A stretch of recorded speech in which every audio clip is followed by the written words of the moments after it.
How about those gas prices, man?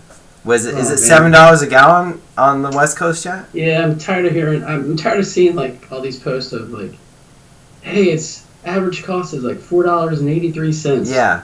And we've been paying like $4.80 for like the last year. Yeah.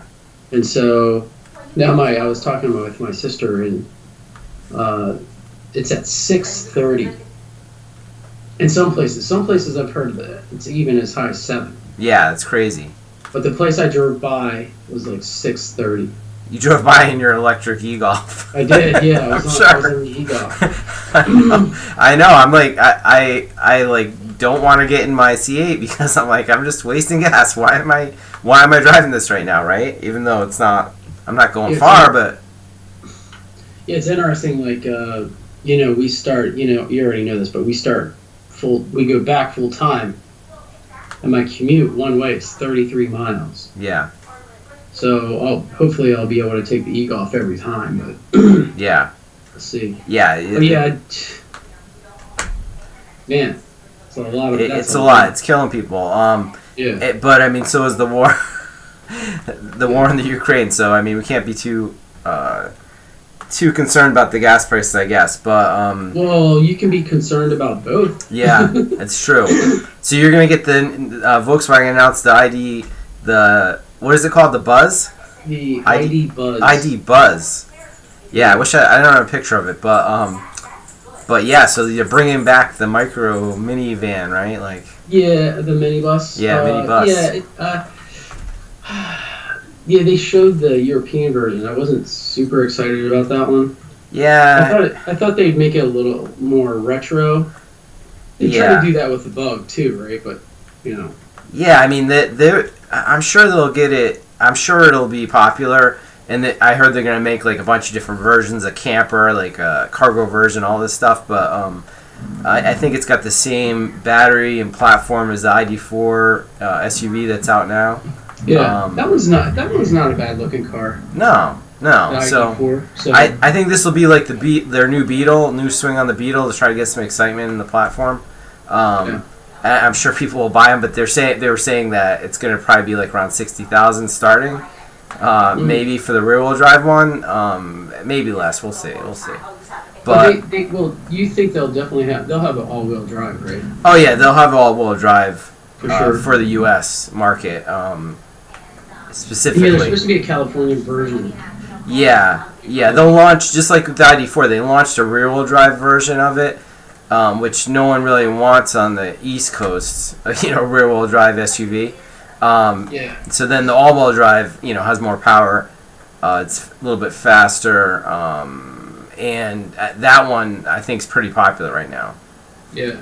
All right, so first thing, let's talk about some Wi-Fi stuff. So I found something. I saw an article that you can find the Wi-Fi password on any network that you've connected to on your Windows PC or even on the Mac.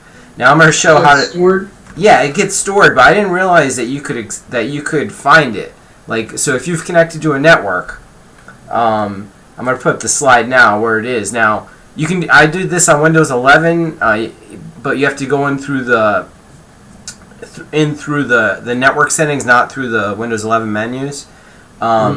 And you just basically go into the Wi-Fi properties and click on the security tab, and then you can show the characters of the password. So, we're not trying to crack any networks or anything, but this is something you've already connected to. You already put the password in, right? Yeah. But maybe you forgot it and you want to connect to your phone. They'll show you the characters. They'll show you the characters, yeah. So that's useful. Oh. Useful if you want to connect with another device, right? If you forgot what the password was. Because I'm probably asked every day not every day. Yeah. Once a week. What's the password again? I don't remember and you don't remember, or if you're in a hotel or something and you put it in one device and you forget what it is. Now you can just go in there, reveal it, and so you can find it to connect to another device. So that's interesting and I think useful. So another thing I want to talk about is the iPhone 14 now.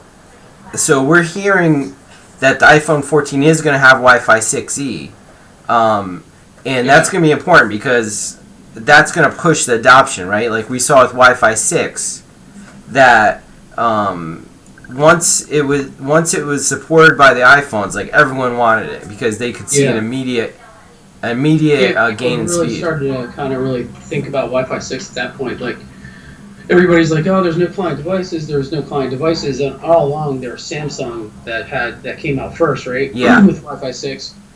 And so that was the first mobile device, and then there was maybe a couple of laptops that had it with Wi-Fi 6. Yeah. So nobody really wanted to update or upgrade their networks to Wi-Fi 6 because they were waiting on these client devices.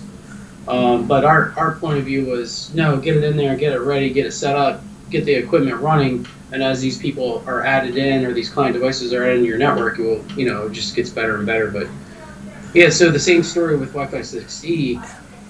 Samsung already has their phone. I'm running Wi-Fi 6E. You're running Wi-Fi 6E with the Intel card. Yep.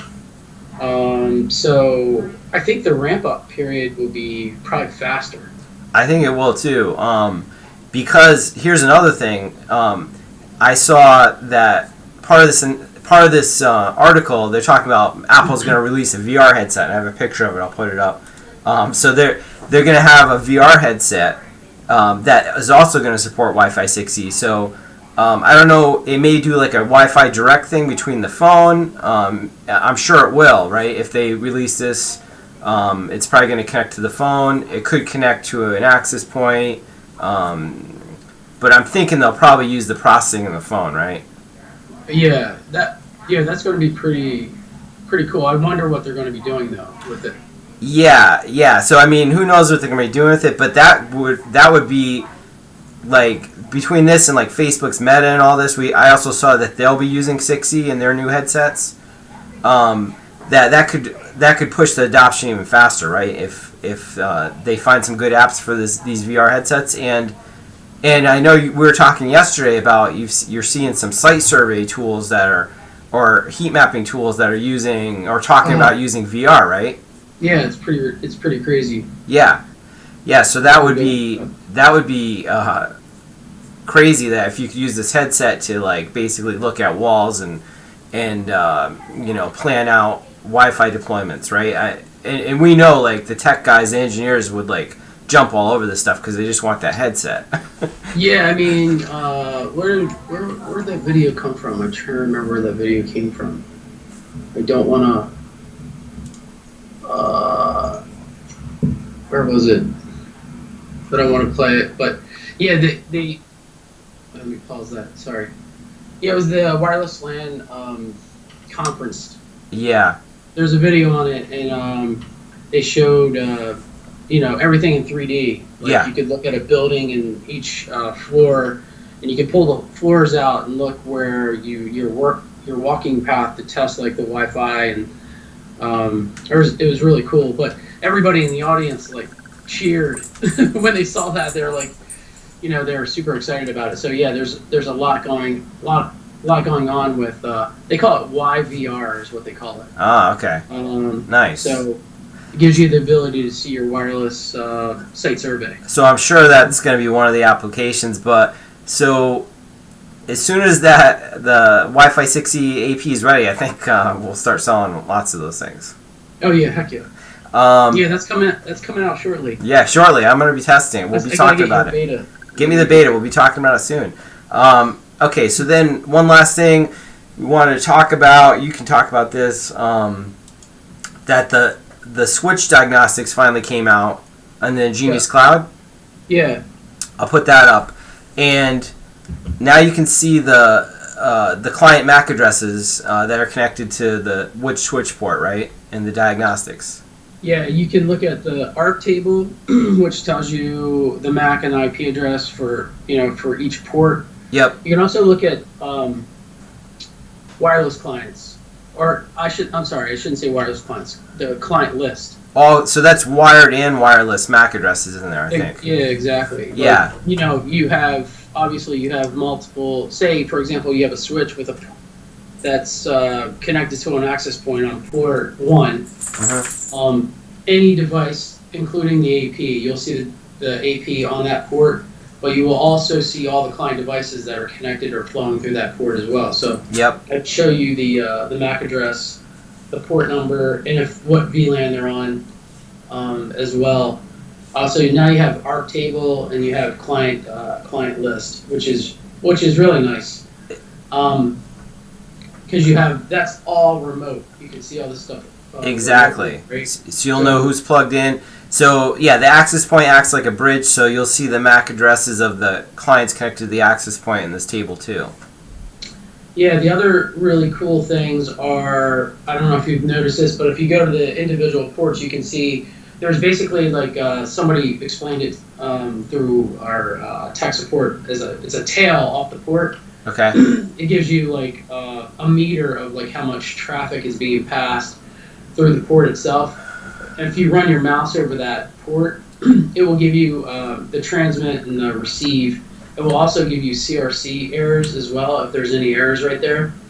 And then you can ping. You can ping inward or you can ping outward, which is really nice. And then you also have cable testing, which is nice because I think you and I talked on this podcast like multiple times that, you know, hours of technical supporting and the tech doesn't want to look at the cable and we find out there's a cable problem. Yeah. Well, now you can actually test that cable remotely, which is super nice. So, yeah, I'm pretty excited about that. Yeah, that is cool. Yeah, and I mean, just another reason why cloud switches are important. I mean, I was talking to a customer yesterday, and I was trying to explain to him, you know, how many times we've helped people remotely fix their problem because they had the switch on site, right? Like either be able to reboot the access point, you know, check the speeds from the switch, like what the uplink speeds are, things like that, right? Like you can see all that.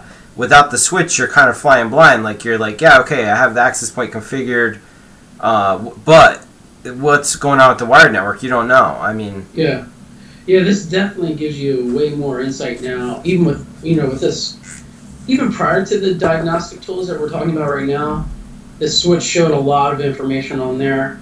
You know, you could see what the if they had the wrong cable, you could tell because it was negotiated at like 100 megabits. Exactly. Like even that simple stuff, you could identify that. And now we have these other tools on top of that. And they, one thing I'd like to mention is all of them but one is under basic. Yes. There's only one feature that falls under Pro, which is awesome.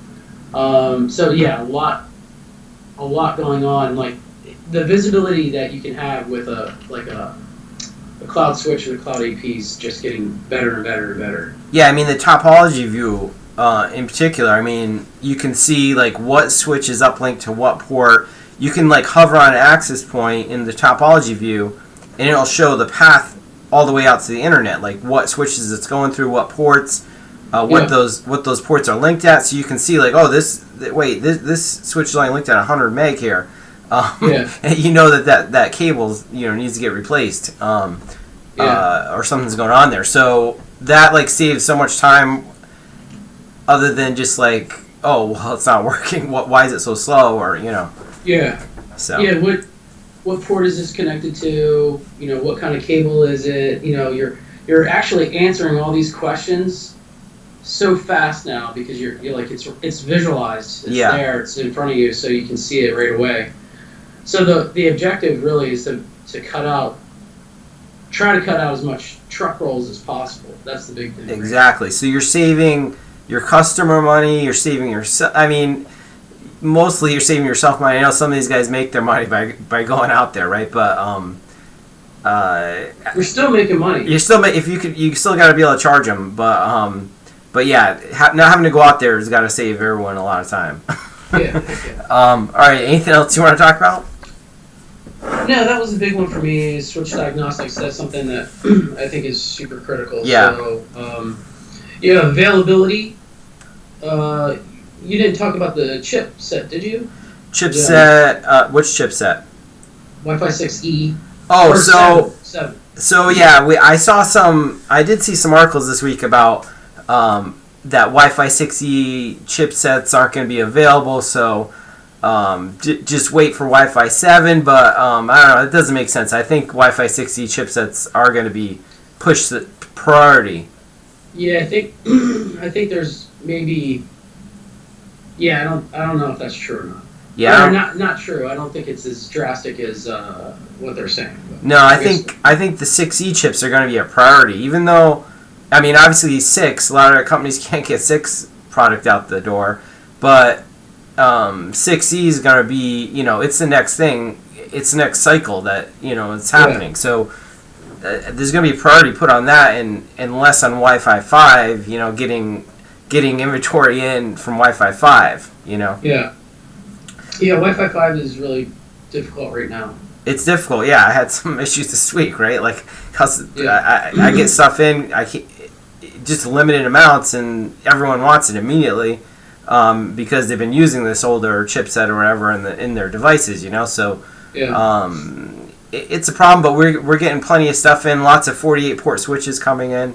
Yeah, I was going to say that. Yep. So yeah, more 48 port PoE switches are available. I sold a bunch this week, so let me know if you need any. Yeah, 48 and 24 port. Yep. Yeah, all available. So that's good. That's good for projects this spring. Yeah. All right. So remember, like and subscribe for more help with Wi-Fi. We'll see you